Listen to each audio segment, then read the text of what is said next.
Cluster bomb से Iran पर हमला, तेल अवीव में तबाही का तूफान। डेली मेल की एक रिपोर्ट के मुताबिक अमेरिकी सेना के अंदर के एक आदमी ने ईरान पर हमला करने वाले सभी क्लासिफाइड हथियारों का खुलासा किया है। दावा है कि अमेरिका, इजराइल और ईरान के बीच युद्ध में अगली पीढ़ी की लड़ाई कैसे होगी, इसकी पहली असली झलक दिखाई गई है। हालांकि ईरान ने 7 दिन की जंग में ही साबित कर दिया कि ईरान को मार सकते हो, झुका नहीं सकते। यही वजह है कि ईरान ने इजराइल की राजधानी तेल अवीव पर क्लस्टर बमों से भारी मिसाइलों से हमला किया।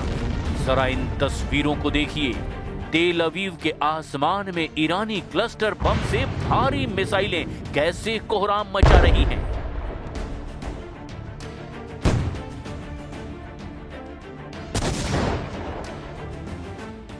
इजराइल के पास दुनिया का सबसे उन्नत मल्टी लेयर्ड एयर डिफेंस है, लेकिन क्लस्टर बमों ने इसके सामने कुछ गंभीर चुनौतियां पेश की है। इजरायली रक्षा बलों और इजरायली मीडिया ने पुष्टि की कि ईरान ने तेल अवीव और मध्य इजराइल को निशाना बनाकर ऐसी बैलिस्टिक मिसाइलें दागी जिनमें क्लस्टर वॉरहेड्स लगे थे। ये मिसाइलें जमीन से टकराने से पहले ही हवा में फट गईं और उनसे दर्जनों छोटे बम निकले जो लगभग 8 किलोमीटर के दायरे में फैल गए और फिर भारी तबाही मचाई। अब आप ये भी जान लीजिए कि इजराइल पर हमला करने के अलावा ईरान ने पश्चिम एशिया में कहां-कहां भीषण हमले किए हैं। 24 घंटे में ही ईरान ने अपने ऑपरेशन ट्रू प्रॉमिस 4 के तहत पश्चिम एशिया यानी मिडिल ईस्ट के कई देशों में और वहां स्थित अमेरिकी ठिकानों पर भीषण हमले किए। ईरान ने इस बार अपनी सबसे उन्नत मिसाइल तकनीक और ड्रोन स्वार्म का इस्तेमाल किया है। फत्ता 2 हाइपरसोनिक मिसाइल से ईरान का दावा है कि इन मिसाइलों ने इजराइल के डेविड स्लिंग और एरो 3 डिफेंस सिस्टम को भी चकमा देकर तेल अवीव के सैन्य मुख्यालय को निशाना बनाया। लंबी दूरी की खैबर शिकन बैलिस्टिक मिसाइल ने जॉर्डन और सऊदी अरब की सीमाओं के पास भीषण तबाही मचा दी है। शाहिद 238 जेट आत्मघाती ड्रोन ने तेज गति से इराक में अमेरिकी बेस में तबाही मचाई।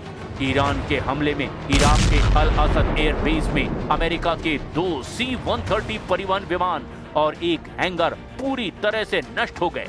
इजराइल के नेवातीम एयर बेस के रनवे को भी भारी नुकसान पहुंचा है और अब देखना होगा कि आने वाले घंटों में ईरान, अमेरिका और इजराइल एक दूसरे पर कहां-कहां और किन-किन हथियारों से हमले करते हैं।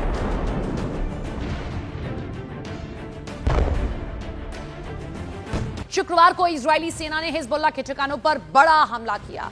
हमलों से हुए भीषण धमाकों की वजह से लेबनान का आसमान धुएं से भर गया। इससे पहले इजराइल ने दक्षिणी बेरूत को खाली करने का आदेश जारी किया था। इजराइल ने हिजबुल्लाह के कमांड सेंटर्स और हथियारों के भंडारण ठिकानों को निशाना बनाने का दावा किया। इजराइल का लेबनान में हिजबुल्लाह के खिलाफ 2024 से लगातार अभियान जारी है, लेकिन मीडिया रिपोर्ट्स इस बार ये दावा कर रही हैं कि इस बार के इजरायली हमलों को पहले से कहीं ज्यादा घातक बताया गया, असरदार बताया गया। लेबनान के स्वास्थ्य मंत्रालय ने हवाई हमलों में दर्जनों मौतें और सैकड़ों लोगों के घायल होने की पुष्टि की है। अमेरिकी राष्ट्रपति ट्रंप पर तीखा हमला बोला। खतीब ज़ाहदेह ने कहा कि ट्रंप ईरान के नेतृत्व बदलाव की बात करते हैं, जबकि वे तो न्यूयॉर्क के मेयर तक नियुक्त नहीं कर सकते। टिप्पणी ट्रंप के उस दावे के बाद आई जिसमें उन्होंने कहा था कि अमेरिका को ईरान के अगले सुप्रीम लीडर के चयन में भूमिका मिलनी चाहिए। ईरानी मंत्री ने इसे औपनिवेशिक मानसिकता करार दिया और कहा कि अमेरिका खुद लोकतंत्र की बात करता है, लेकिन दूसरे देशों की सरकारें बदलने की कोशिश करता है।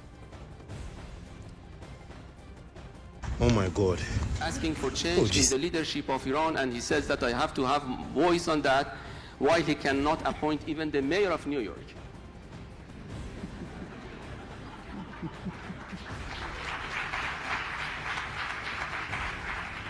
Can you imagine this colonial approach that he would like to see democracy at home, but he would like to topple down a democratically elected president of Iran and assassinating other countries?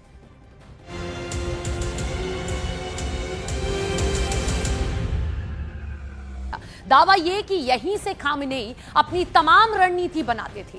Tehran के जमहूरी street में मौजूद इस bunker के हश्र को देखकर अंदाजा लगाया जा सकता है कि 28 फरवरी का हमला कैसा रहा होगा, क्योंकि तब भी खामेनेई लगभग ऐसे ही एक महफूज ठिकाने में मीटिंग कर रहे थे। मेरे सहयोगी प्रशांत चुरे इस एनिमेशन को आसान भाषा में समझाने की कोशिश करेंगे। इजराइल ने कैसे टारगेट सेट किया, फिर उसे अंजाम तक पहुंचाया है। देखिए जरा। एक्सपर्ट मानते हैं कि अगर ईरान स्ट्रेट ऑफ हॉर्मूज के रास्ते को बाधित करता है तो दुनिया के करीब 20% तेल सप्लाई पर इसका सीधा असर पड़ सकता है। यानी इस जंग का असर सिर्फ तेहरान या तेल अवीव तक सीमित नहीं रहेगा, बल्कि खाड़ी देशों से लेकर वैश्विक बाजार तक इसके झटके महसूस किए जा सकते हैं। यही वजह है कि अब सबसे बड़ा सवाल है, क्या ये संघर्ष जल्दी खत्म होगा या फिर मिडिल ईस्ट में एक लंबी और महंगी जंग की तरफ ये बढ़ चुका है। I hope you are thinking of alternate sources, and I can't think of a better alternate source than the United States of America. We are an energy-rich country. We want to cooperate with you. That is one of the areas where we can cooperate. Obviously, there's long-term and short-term issues here, and we will work with you to make sure that your energy needs are met in the short term as well as the long term. America की ये पेशकश बताती है कि middle east की इस जंग का असर अब दुनिया की ऊर्जा राजनीति पर भी पड़ रहा है। अगर स्ट्रेट ऑफ हॉर्मूज में तनाव बढ़ा तो भारत, चीन और यूरोप जैसे बड़े तेल आयातकों पर इसका सीधा असर पड़ सकता है। दुनिया के कई देश अब वैकल्पिक ऊर्जा सप्लाई की तलाश में जुटे हुए हैं। यानी ये जंग सिर्फ मिसाइलों और ड्रोन की लड़ाई नहीं, बल्कि तेल, व्यापार और वैश्विक अर्थव्यवस्था की लड़ाई भी बन चुकी है। want to commit to a timeline, but certainly it's something that is being calculated actively by both the Department of War and the Department of Energy. They're working very closely. Both secretaries are in all of the briefings on this subject with the president, and this is again something they're monitoring. And if and when necessary, the United States Navy will provide assistance to escort oil tankers through the strait. Tehran पर बम बरस रहे हैं, Israel पर मिसाइलें गिर रही है, खाड़ी में तेल के रास्ते खतरे में हैं। उधर अमेरिका को खुद नहीं पता कि ये जंग कितनी लंबी चलेगी। ट्रंप ने जंग का आगाज तो कर दिया, लेकिन क्या वो इसके अंजाम के लिए तैयार हैं? अभी तक की लड़ाई में जंग की दिशा तक साफ नहीं हुई है। ऐसे में सबसे बड़ा सवाल यही है, क्या ये जंग जल्दी खत्म होगी या फिर मिडिल ईस्ट एक ऐसे संघर्ष में फंस चुका है जिसके झटके पूरी दुनिया को महसूस करने पड़ेंगे।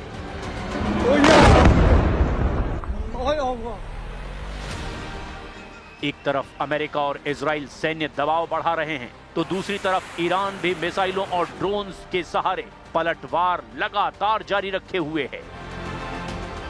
तेहरान के आसमान में धुआं है, तेल अवीव के ऊपर मिसाइलों का साया है और खाड़ी के समंदर में तेल के रास्ते दांव पर लगे हैं। अमेरिका ताकत दिखा रहा है, ईरान पलटवार कर रहा है, लेकिन इस टकराव की मंजिल अभी भी धुंध में छिपी हुई है। इतिहास गवाह है, मिडिल ईस्ट में शुरू हुई जंगें अक्सर जल्दी खत्म नहीं होती। अब सवाल सिर्फ इतना है, क्या ये आग अभी थमेगी या फिर मिडिल ईस्ट से उठी ये चिंगारी दुनिया के नक्शे को भी बदल सकती है?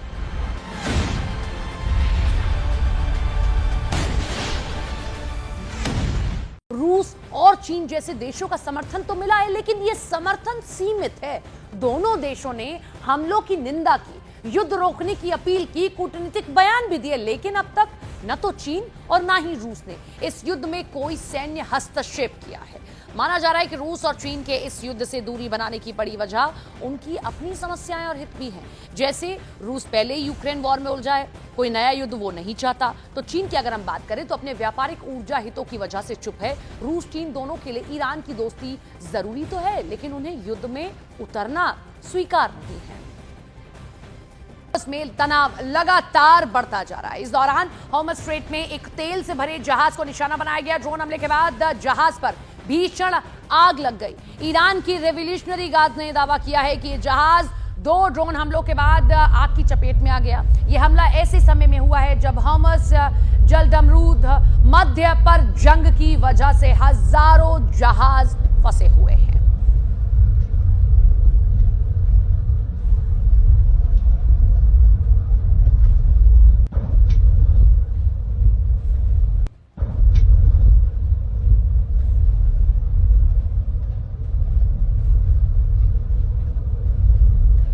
ये देखिए, ये जो स्ट्रेट ऑफ हॉर्मज है, इसकी वजह से जो तेल के टैंकर्स हैं वो किस तरीके से यहाँ पर उनकी आवाजाही बाधित है। और ईरान के लिए अगर हम कहें कि सबसे बड़ा अगर वर्ल्ड के सामने चुनौती देने वाली कोई चीज़ है तो वो ये स्ट्रेट ऑफ हॉर्मज ही है। वो ये बंद करता है, इससे जहाज़ों को एक लंबा रास्ता तय करके आना पड़ता है और लगातार अमेरिका इसी को टारगेट कर रहा है। जहाज़ पर ड्रोन हमला हुआ है, हॉर्मज स्ट्रेट में कई जहाज़ फंसे हुए हैं और कैसे हमला किया जा रहा है ये उसकी तस्वीर आप देखिए कि एक के बाद एक अगर कोई भी शिप वहां से गुजरती है। और ईरान पहले भी कह चुका है कि यहां से अगर कोई शिप गुजरेगी तो फिर हम क्या करेंगे, हम आपको दिखा सकते हैं।